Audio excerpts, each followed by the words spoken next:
Good morning, students. Hello, friends. Welcome to Ashoka Online Academy.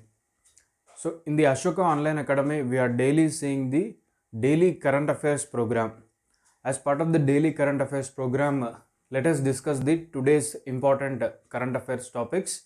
For the date, you have these current affairs for the 5th September. 5th September, let us understand the important current affairs. Today, we will understand some of the important topics like Raman Megasasay Award, okay, and why it will be given, and from which year they were given.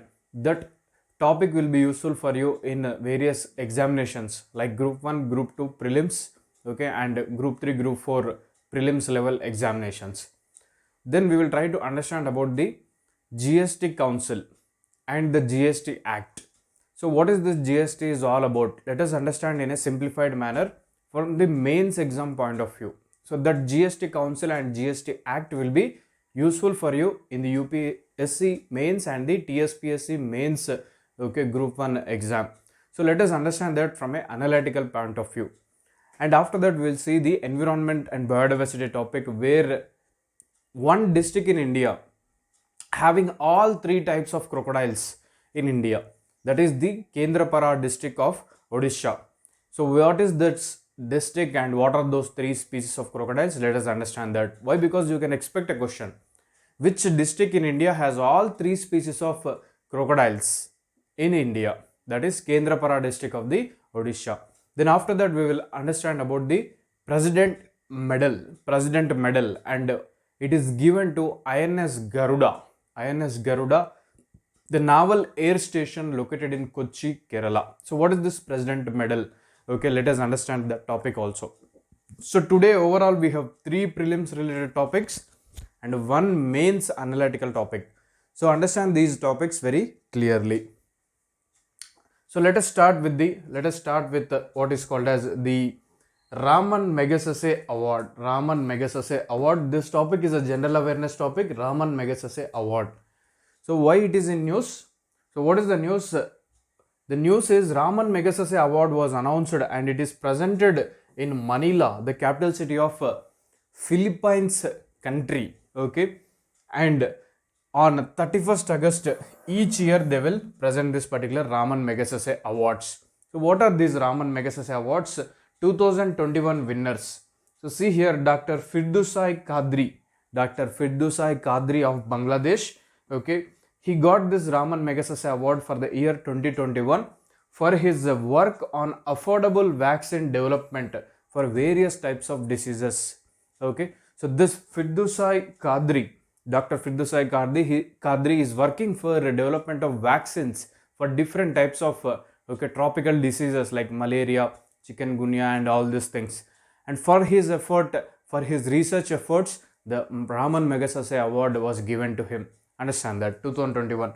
Now understand one more point also. In 2021 from India there is no award, okay, given by the Raman Megasasay committee. Understand that also very clearly. Then Amjad Saqib, he is from Pakistan. So he is given the Raman Megasasay Award for his work related to the poverty alleviation in Pakistan. Then Robert Ballon, he belongs to Philippines. Okay, he got this award for his work related to the environment protection and environmental awareness, okay, in the Philippines country and also in the Asia. Robert Ballon. Stephen Muncy, okay, he is an American citizen, but okay, he got this award for his refugee and humanitarian related works. Understand this very clearly. And there is an organization called as Watchdog, okay, which is a news agency in Indonesia. This Watchdog organization also got the Raman Megasasay Award. Then how you will get the questions here? Okay, understand this very clearly. They will ask simple questions that which of the following are winners of the 2021 Raman Megasasay Award?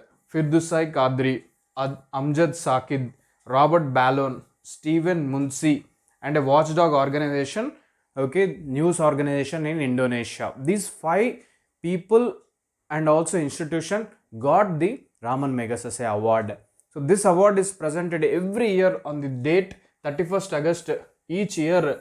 Okay, it is presented in the city of Manila, the capital city of Philippines, Manila. Okay, understand this also very clearly. They will ask the question, each year Raman Megasasay award is presented on which date? 31st August. Raman Megasasay award event will be conducted in which place? It is conducted every year in Manila, okay, of Philippines. Remember these things very clearly. Then let us understand the award. What is this award is all about? So this Raman Megasasay award started in the year 1957. Remember this. So see here, who is Raman Megasasay? He is the third president of Philippines. He is the third president of Philippines, and he is known for his exceptional administrative skills and also the social service that he did when he is the president of the Philippines. So under his rule, the Philippines country prospered and institutions have developed a lot. So that institution, they are the base now for the Philippines government. So keeping all this in view, the Raman Megasasay Award was launched by the Philippines government in the 1957. Raman Megasasay is the third president of the Philippines. Understand that. This Raman Megasasay Award is also called as Nobel Prize of Asia. It is also called as the Nobel Prize of Asia, or people call it as the Nobel Prize equivalent of Asia. Understand that very clearly.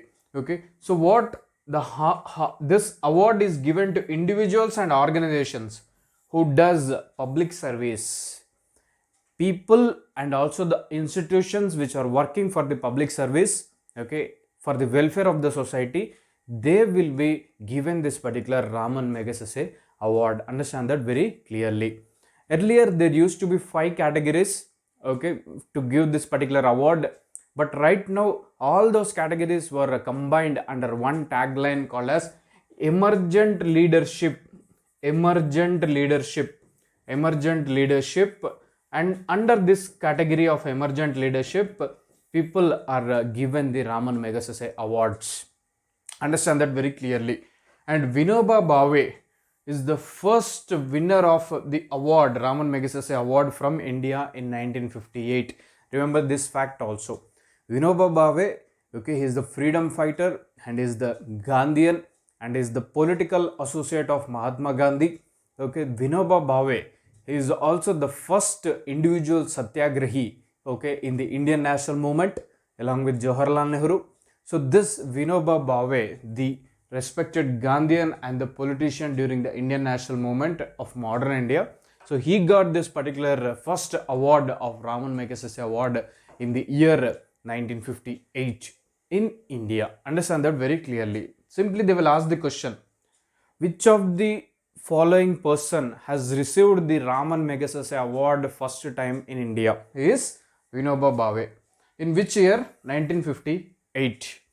Okay, then understand the Raman Megasasay award was started in the year, which year? They started in the year 1957. So this is related, the topic is related to prelims.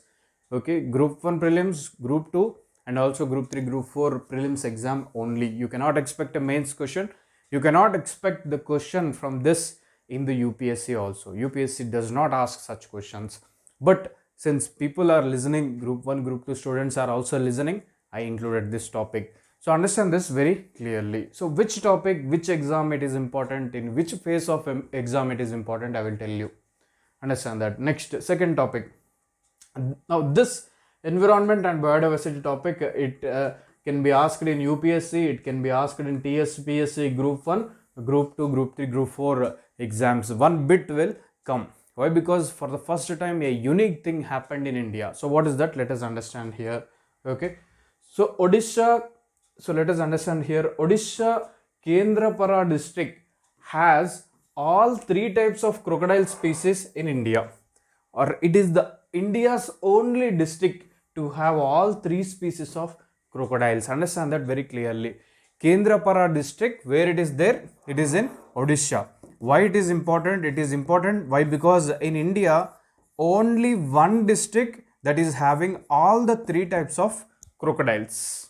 Understand that very clearly. So let us understand what are the various types of crocodiles that are there in India, 3 species and their scientific names and other facts. The news is very simple. Kendrapara district of Odisha has all the three types of crocodiles. It is the only district to have all the three types of crocodile. That is the news. But you should go beyond the news. What are these three species of crocodiles? Okay, what is their scientific name? What is the IUCN status in the red data book for these crocodiles? Whether they are part of Schedule 1 of wildlife protection or not. All this you have to understand in a clear manner. So let us understand what are these three species of crocodiles. So the news is India's only district to have all three species of crocodiles. It is the Kendrapara district of Odisha. Directly they will ask the question, which of the following district in India has all the three types of crocodiles? It is Kendrapara district. Which of the following state in India have the all three types of crocodiles? Odisha.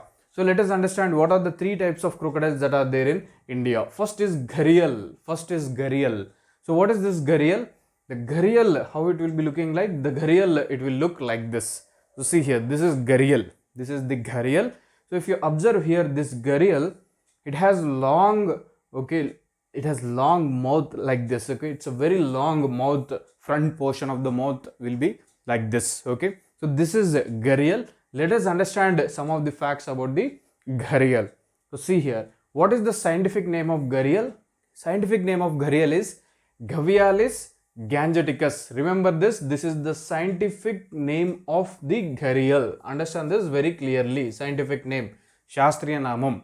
Then it is listed in the Schedule 1 of Wildlife Protection Act 1972. Remember this also. Okay. Now, in India, where you can see the gharial in its natural habitat, you can see the gharial in natural habitat in Chambal River of Madhya Pradesh, but the same gharial is recently seen in some of the tributaries of river Brahmani, in Odisha. So that's why the first time forest officials have spotted the gharial in Odisha, okay, and bringing this unique tagline to Kendrapara district of Odisha, having all three types of crocodiles in India. Understand that. Though according to IUCN Red Data book, gharial is a critically endangered species. Understand that very clearly. So IUCN Red Data book, okay, IUCN Red Data book. So what you know about IUCN Red Data book? So try to understand here very clearly. So see here, I will tell you. So fresh slide. So IUCN is there, International Union for Conservation of Nature and Natural Resources. This IUCN, it publishes what is called as Red Data Book. So this Red Data Book comprises of 9 categories. So what are these 9 categories? Let us understand. First is what you call it as extinct. Means that species become extinct and it is no more on the planet Earth. Second is extinct in the wild. So what do you mean by extinct in the wild? That means the species is there in the forest area, okay, or some of the species are there in the captivity, okay, they are not totally extinct. Third is critically endangered. Fourth is endangered. Then fifth is vulnerable, okay. Then sixth is near threatened. Then seventh is least concern, LC. Eighth is what you call data deficient. That means data is not available to classify the, okay, what that species. Then not evaluated. Understand this very clearly. IUCN Red Data book publishes the, okay, list of threatened species in 9 categories. They are 9 categories. In this, gharial is in critically endangered category. Understand this very clearly. This is the meaning. When I say some species is in endangered category, it means here, 4th. When I say some species in vulnerable category, it is here, 5th, like that. Understand this very clearly. So let us proceed like this. Gharial, scientific name is Gavialis gangeticus, Schedule 1 animal under Wildlife Protection Act. IUCN Red Data book, critically endangered species. Natural habitat is river Chambal in Madhya Pradesh. See here, there is something like Chambal Wildlife Sanctuary. Chambal Wildlife Sanctuary. This is the Chambal Wildlife Sanctuary is in Madhya Pradesh. It is the safe habitat for the gharial. Okay, understand this very clearly. Now, what is the second one? Second one is saltwater crocodile. The scientific name is Crocodilus porosus. Crocodilus porosus. This is the scientific name. It is a Schedule 1 animal under Wildlife Protection Act 1972. According to IUCN Red Data Book, it is the least concern species. Least concern species. What is that? Saltwater crocodile. Saltwater crocodile means the crocodile that is living in the salt water or ocean water. Understand that very clearly. They are in huge numbers in Andaman Nicobar Islands. Understand that very clearly. And this saltwater crocodile is the world's largest reptile. World's largest reptile. Understand that very clearly, this point. How the questions will come from here? Understand this. The saltwater crocodile, okay, is the scientific name is Crocodilus porosus. The gharial, according to IUCN Red Data Book, the gharial species is mentioned in which of these categories? Critically endangered category. Which of the following river is the safe habitat for gharial? River Chambal. Understand these, like this questions will come. Okay. So if time permits, what we do is every week we will conduct the what you call the 1 week entire 1 week related test. We will conduct online YouTube live. We will conduct. Okay. We will try to do that entire week. We'll just try to frame 100 questions and we will conduct the live YouTube test here, me and Ashoka sir. Okay. So in Telugu and English medium, both mediums simultaneously they will be conducted. So understand this, follow the current affairs, it will be of very great help for you. Why? Because so much of information we are collecting and giving to you, just follow that. Okay, many institutions they don't give lot of information, but here our goal is to share maximum information with you guys. So understand this very clearly, saltwater crocodile. Then after this we have the mugger crocodile. So what do you mean by mugger crocodile? Mugger crocodile means freshwater crocodile simply. So freshwater crocodile means simply it is living in the rivers, lakes, ponds. Its scientific name is Crocodilus palustris. Crocodilus palustris is the scientific name of mugger crocodile or freshwater crocodile. It is a Schedule 1 animal under Wildlife Protection Act 1972. According to IUCN Red Data Book, it is a vulnerable species. Remember these three things. Which of the following district in India has all three types of crocodiles? Kendrapara districts.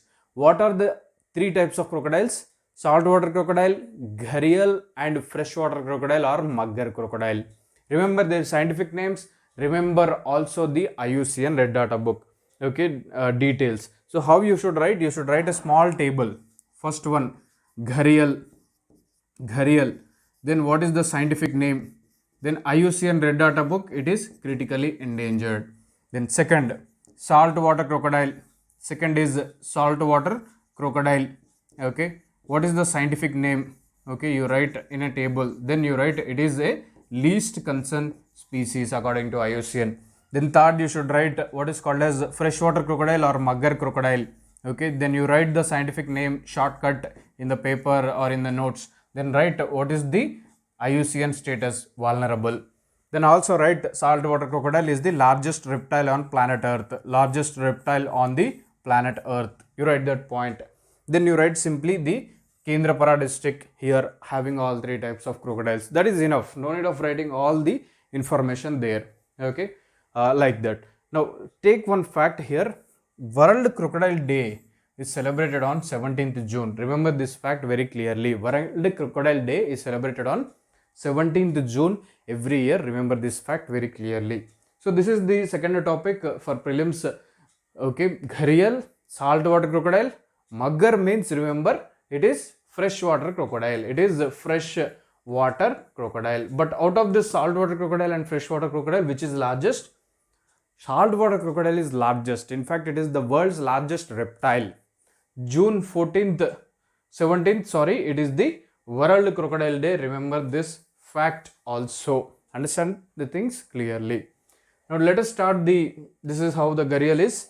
So this gharial, it is mostly, it is harmless to humans. It does not cause any harm to the humans. Understand that very clearly. So just a minute, I will have some water. So gharial is harmless to humans. Understand that very clearly. Okay. So this is the real. So let us proceed the things. Okay. Third is a general awareness topic called as President's color. So what is this President's color? Indian President's color. So it is not like President is okay, black or white, not that. So understand this very clearly. What is the news? And what is this President color? First of all, it is the highest honor given to a military unit in recognition of its exceptional service to the nation. It is the highest honor given to a military unit or a military organization for its exceptional service to the nation. So that is called as President's color. So why this President's color is in news and to which military organization this President color is given? Let us understand why it is in news. The President of India will award the President color to Indian Naval Aviation Station INS Garuda, which is in Kochi. It is given to Indian Navy Aviation Station, that is INS Garuda in Kochi. Understand that very clearly. So we have India. So India has the Kochi in Tamil Nadu. So here you have the Indian Navy Air Force related station. Ante enti, you have Navy and also you have the naval helicopters. So that is our naval fighter jets. So that is called as Naval Aviation Station INS Garuda, where it is Kochi. To this unit, the President of India has given the President color. Okay, he will give within few days. So understand this very clearly. Naval aviation means Navy will be there, and along with that you have some Air Force. The Indian Navy officers will be trained in how to fly the helicopters and also the what you call the fighter jets and other military aircrafts. Understand this, that is called as naval aviation.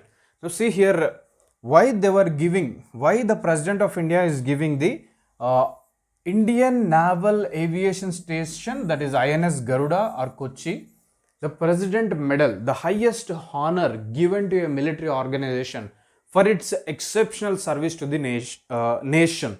So understand this very clearly. Okay, this is simple news. It is a simple news, but you should know exactly what is the President color. It is the highest honor given to a military unit in recognition of its exceptional service to the nation. And to whom it is given recently? Indian Navy Aviation Station, that is INS Garuda in Kochi, Kerala. Okay, so let us understand this very clearly. So what is this naval aviation? Naval aviation, that means you have navy, and along with that you have some helicopters. Along with that you will have some helicopters. Understand this very clearly. So that is how the naval aviation is all about. So naval aviation has played a major role in various operations conducted by the India. So what are they? Operation Cactus 1987. So what is this? It is India launched an Operation Cactus to help Maldives country facing the civil war crisis or military coup in Maldives. Operation Cactus 1987, naval aviation played a crucial role. Okay. Then Operation Jupiter 1989, India peacekeeping operation in Sri Lanka. So during the times of civil war and LTT rise in Sri Lanka, the Indian naval aviation along with the Indian military forces, they conducted Operation Jupiter 1989. Remember that very clearly. Then third one, Operation Vijay 1961. In this also the naval aviation has participated. What is Operation Vijay? Operation Vijay 1961 is related to the military operation of India to capture Goa, Daman and Diu and Anjadiva islands of again Goa. So capturing of Goa, okay, and also from the Portuguese, and the capturing of Daman and Diu and Anjadiva islands from Portuguese, the operation conducted by Government of India. In that naval aviation, naval air station is also involved, that is called as Operation Vijay 1961. Then naval aviation also participated in Operation Parakram, launched in the wake of December 2001 terrorist attack on Parliament. Operation Parakram launched by the Government of India. In that also naval aviation played a crucial role. So in all these operations, Operation Cactus of Maldives, Operation Jupiter of Sri Lanka, Operation Vijay of capturing of Goa, Operation Parakram, launched to tackle the parliament attacks. So all these operations, the naval aviation units participated. They have participated. Recognizing their services, the Indian president is honoring the president color to the Indian Navy Aviation Station located in INS Garuda. Its name is INS Garuda in Kochi. So this is the news here. Understand this very clearly. How you will get the questions? Operation Vijay, when it conducted 1961. Why it is conducted?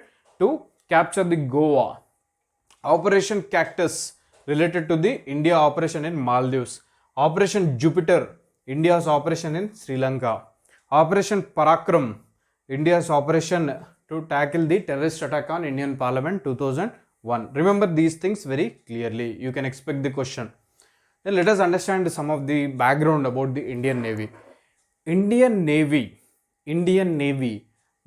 was founded, according to the historians, Indian Navy was founded on 5th September 1612, 400 years ago. Indian Navy was founded on 5th September 1612, okay, 408 years ago. So what is this? This is related to the British. This is related to the British India. So when Britishers came to India, they have established this particular naval forces to secure their ships that are coming from the England into India from the pirates of the Arabian Sea and Indian Ocean. So understand this very clearly. So this is the modern time, and if you go to the medieval times, medieval Indian times, Chhatrapati Shivaji Maharaj is considered as the father of Indian Navy in many of the books. They have written this. And why? Because he introduced the idea of navy. Understand that very clearly. Okay. Then Maratha military forces have a fleet of 800 ships, out of which 80 ships were of war class. So this Maratha military forces under the leadership of Chhatrapati Shivaji, they have maintained more than 800 ships. In that 80 are of war class. That means they can engage in the wars in the ocean and the seas. So understand this. And the first chief of the Indian Navy is Ramdas Katari. Remember this very clearly. Ramdas Katari. In 1958, Indian Navy chief is Ramdas Katari, the first chief of the naval staff. And Indian Navy, it has three commands. It has three naval commands. If the west coast, you have Mumbai Western Naval Command and Kochi Southern Naval Command, and east coast Vishakhapatnam Naval Command. So you know India is having a very long coastline of 7516 kilometer long coastline is there, and Andaman Nicobar, Lakshadweep Islands are there. So these are all our maritime borders. Understand this very clearly. So this is about the Indian Navy and the President Medal. So these are some additional facts. You remember who is the father of Indian Navy? Is the Chhatrapati Shivaji. Remember this. Okay. And Indian Navy is having how many naval commands? 3 naval commands. Remember this. Now let us understand the important topic. This is the UPSC related topic and also Tspsc mains topic. Tspsc Group 1 Economy mains topic. So let us understand this particular GST Council. Why it is in news? Just try to understand this. The GST Council meeting will be held under the chairmanship of Finance Minister of India very recently. So let us understand about the GST and the GST Council in a simple manner with facts useful for various examinations, okay, in the prelims and the group, what you call main stage. So understand this very clearly. GST Council. What do you mean by GST? GST means Goods and Services Tax. Goods and Services Tax. GST. Understand this very clearly. So this GST, Goods and Services Tax, in the name itself it is there. There will be a tax on the goods and services that are produced in India. Understand that very clearly. Okay. So this Goods and Services Tax, for the first time, it is mentioned in the 2006 and 7 budget speech in Parliament by the Finance Minister. 2006 and 7 budget speech, first time the Finance Minister talked about the importance and the need for a GST, Goods and Service Tax in India. Understand that very clearly. Now, GST Okay, that is the history. And let us understand some of the facts. The GST came into force in India on 1st July 2017 in India. Understand that very clearly. You will get the questions. All these are questions only. We have given the questions directly in the class itself. So what are the questions? First time GST is mentioned in which of the following budget speech by the finance minister in Indian Parliament? Option A 2006-7, 2007-8, option B, option C 2009-10, option D 2011-12. Like that they will ask. It is 2006 and 7. Then they will ask the question, GST, goods and service tax in India came into force or అమల్లోకి ఎప్పుడు వచ్చింది అని అడుగుతారు. అది ఎప్పుడు నుంచి అంటే 1st July 2017. Then they will ask, which of the following constitutional bill, okay, is introduced to bring the GST in India? What is the constitutional amendment bill? It is the 122nd constitutional amendment bill, okay, was introduced in 16th Lok Sabha on 19/12/2014. Understand this very clearly, okay. The bill provides for levy of GST on supply of all goods or services except alcohol for human consumption. That is wine and all those things, okay. There is no GST. There will be state tax, state excise tax, okay. So apart from that, other things will be covered under the GST. So see here, this bill, the constitutional 122nd amendment bill, it received the assent of the president on which date? 8th September 2016. Understand this very clearly, okay. Then the 122nd amendment bill leads to the amendment of constitution to bring the GST. What is the constitution amendment? That is 101 Constitutional Amendment Act 2016 led to the introduction of the GST in India. Understand that very clearly. The 101 Constitutional Amendment Act added a new article to the Indian Constitution. It is Article 279A. So what is this Article 279A? It is the creation of GST Council, okay, and also the introduction of GST, Goods and Services Tax in India. Two things are done under the Article 279A. Remember this, the GST in India is introduced in which constitutional article? That is Article 279A. Remember this very clearly, okay. So see here, okay, so understand here. So 101 Constitutional Amendment Act 2016, okay. So what is the root of this Constitutional Amendment Act? 122 Amendment Bill, okay. Understand this very clearly. What this Constitutional Amendment Act has created? Okay, it has created GST and it has created GST Council. It has created GST Council. Understand this. GST Council is a constitutional body and GST Council established on 12th September 2016. Understand these very clearly. First they established the GST Council. GST Council, after that GST came into force on 1st July 2017 in India. All these points are very important for prelims related exams. Kindly focus and try to understand these things. Then let us proceed further. So Article 279, just now I told you, of Indian Constitution is created by the 101 Constitutional Amendment Act, okay. Then understand here very clearly, 122 Constitutional Amendment Bill. So after this, the bill led to the amendment of constitution called as 101 Constitutional Amendment. 101 Constitutional Amendment. This 101 Constitutional Amendment added an article to the Indian Constitution called as Article 279A. And this Article 279A, it did two things. One is formation of GST Council. Second is introduction of Goods and Services Tax, GST, in India. Understand these things in a step-by-step manner. Okay, understand these things. 122 Constitutional Amendment Bill introduced in the Parliament. Then it led to the, after presidential assent, it led to the 101 Constitutional Amendment.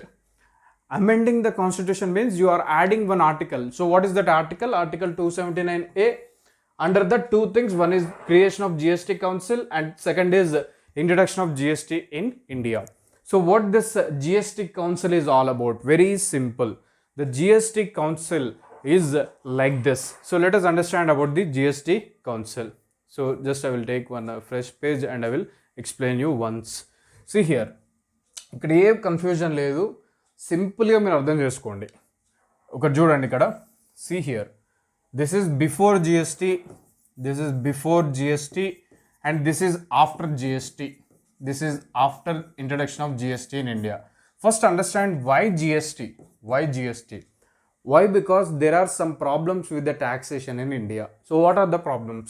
First thing is that in India, the taxes on goods and services before GST, taxes on goods and services, okay, before GST there will be a range 25% to 40%.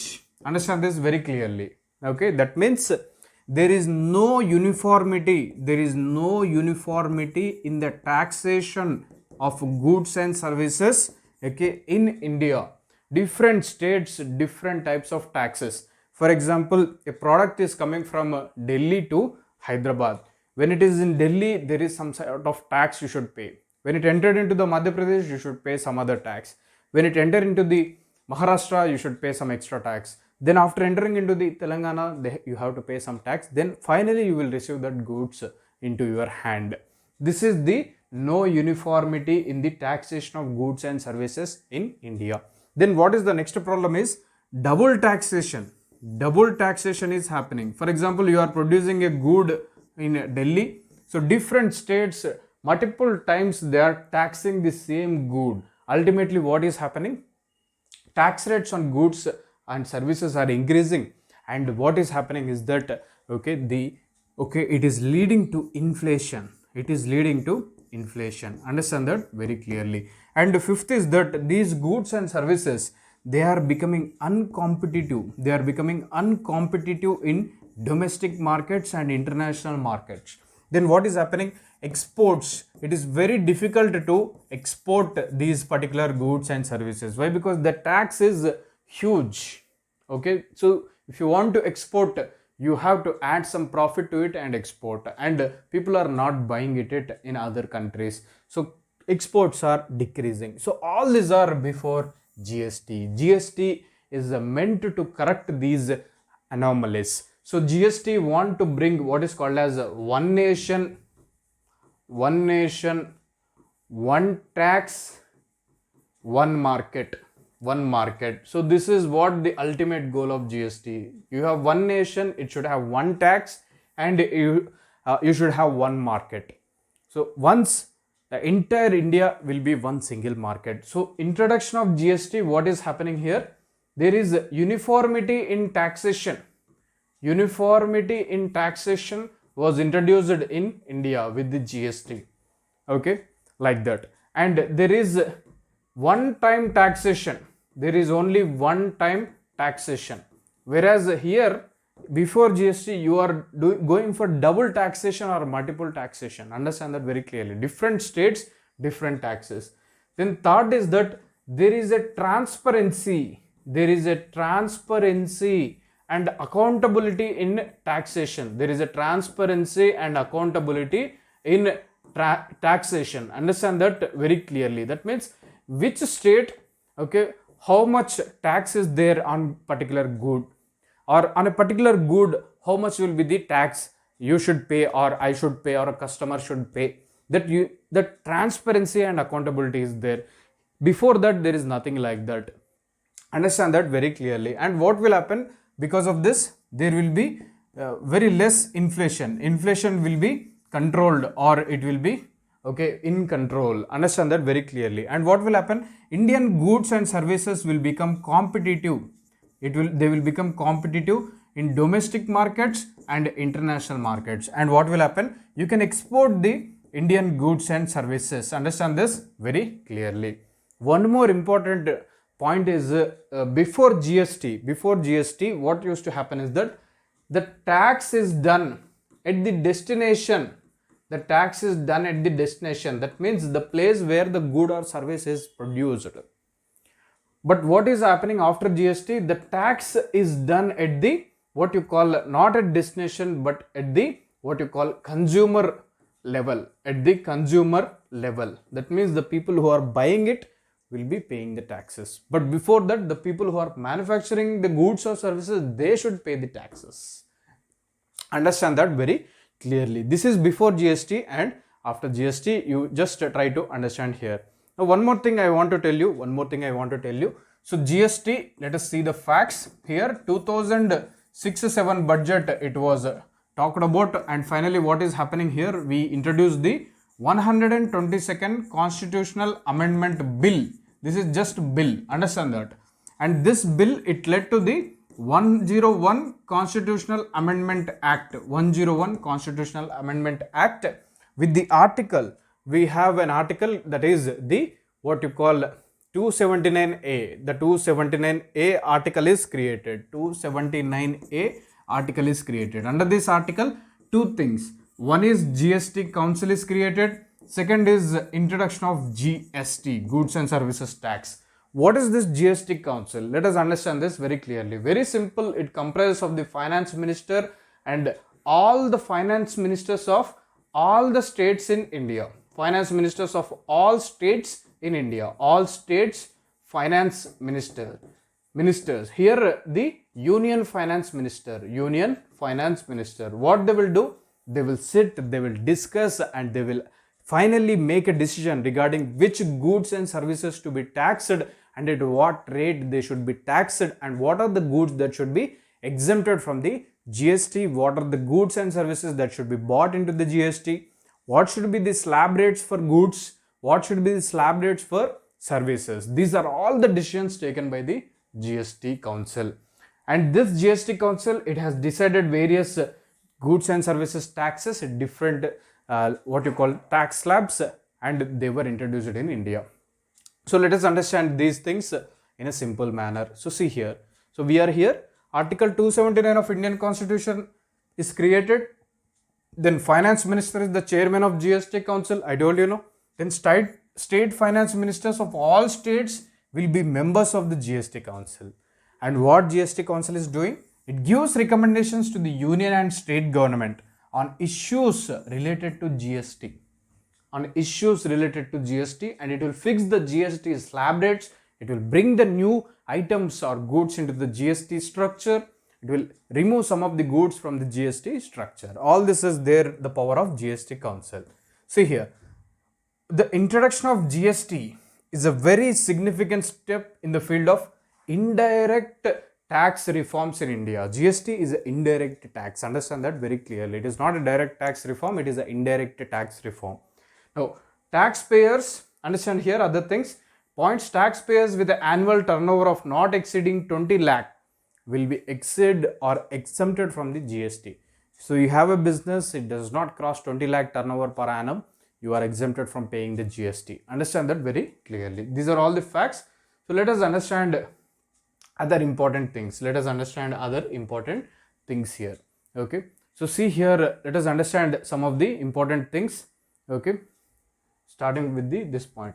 So GST comprises of three types of taxes. So what are they?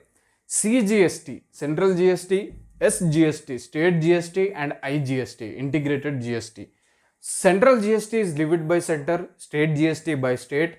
Integrated GST is levied on interstate supply of goods and services. Goods moving from one place to another place.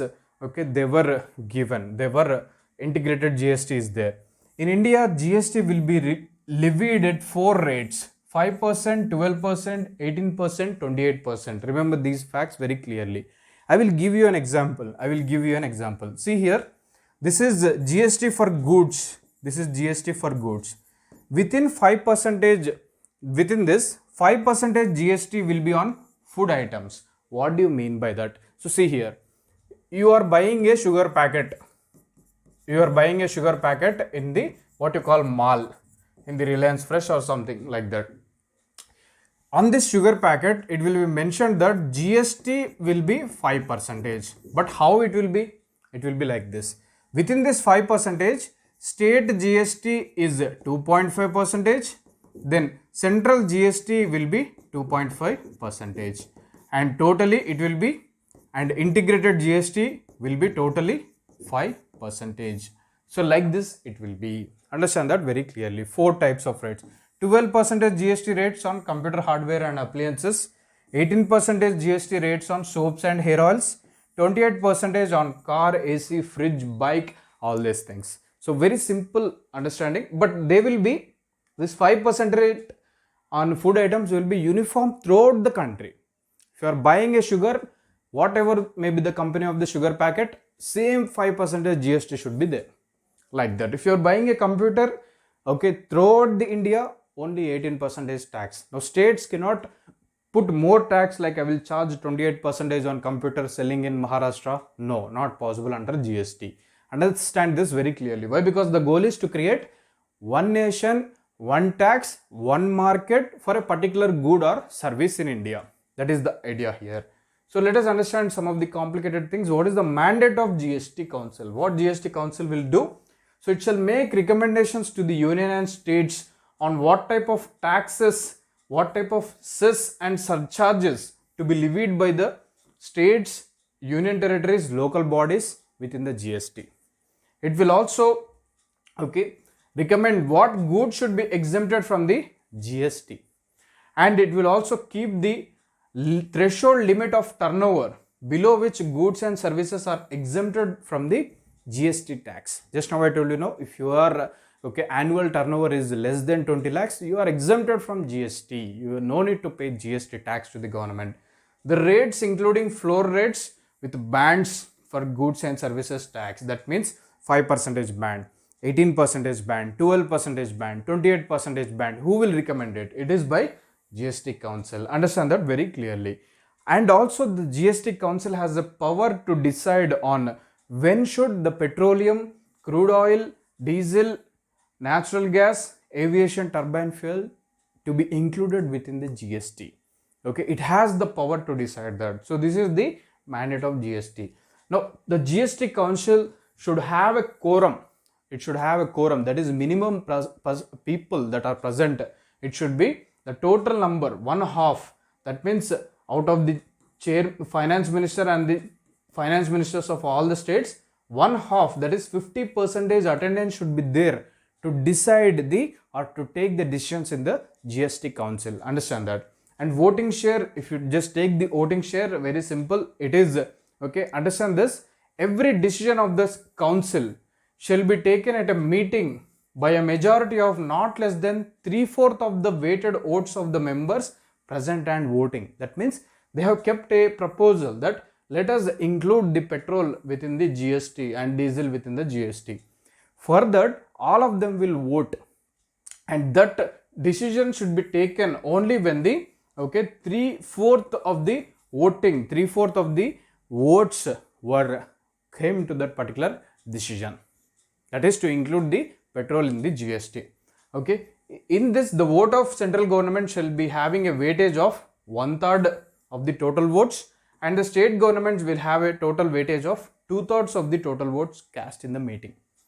Central government will have 1/3 of the total votes weightage, and state governments will have 2/3 of the total votes weightage. Understand these things very clearly. Quorum of GST Council should be 50% of the total members, and voting weightage for the central government, 1/3 of the total total votes. Voting weightage for the state governments, 2/3 of the total votes, to take a decision. All these things, to finally take a decision, 3/4 of the members should approve that decision within that GST Council. This is how it is. This is how about the GST Council. So see here, you can expect a mains question like this. GST, one nation, one tax, one market. What is the advantage with it? See here, it is an indirect tax reform. It overcomes the problem of double taxation of goods and services. Just now I told you. It improves the transparency and accountability in the taxation goods and service. It reduces the overall tax burden on the goods and services and decrease the inflation. It creates a single market for goods and services with single tax structure.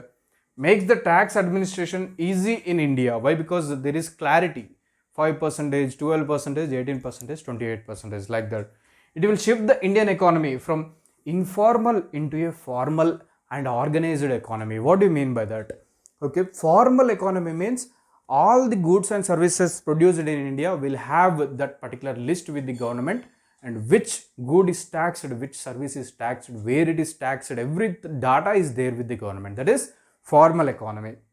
And it will make Indian goods and services competitive in domestic markets, international markets.